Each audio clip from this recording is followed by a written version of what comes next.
first heard about Florida, one of the terms I heard was snowbird. I said, what's a snowbird? Well, it's everybody that wants to avoid the snow. They fly on down to Florida, enjoy the great weather. So how do you feed all these East Coast folks when they come down to Key Largo? If they want some real deal, old school Italian-American food, well, you bring them right here to DiGiorgio's Cafe Largo.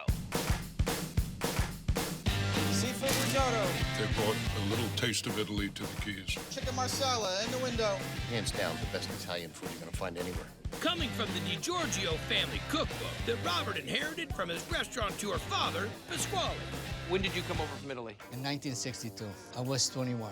What year did you open your first restaurant in Miami? 1968. Robert followed in his dad's footsteps and opened this joint in 1992, doing his own take on the family classics. Truffle lobster mac and cheese. Truffle lobster mac and cheese is to die for. The pasta is fresh. It's made from scratch.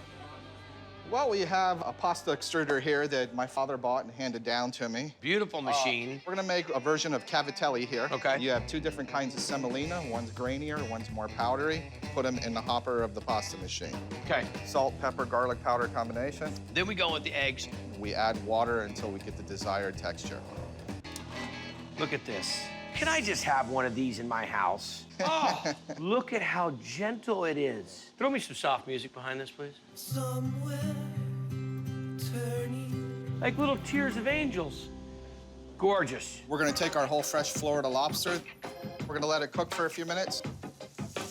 And we're gonna add our celery, carrots, and onions. Little garlic. Cracked black pepper. Our brandy. Brandy makes it dandy.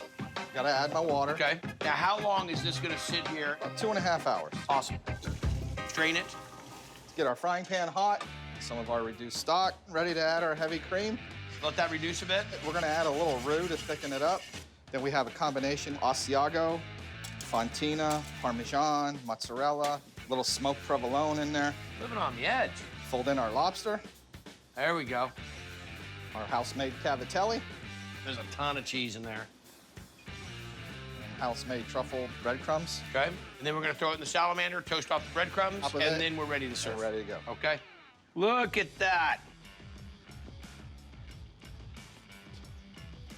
That lobster is out of bounds. We got a lot of great restaurants in the area, but to know all the history, sharing your recipes and your experience with your son, you're doing it right, buddy. You're doing it right. Thank you, sir. Nice job.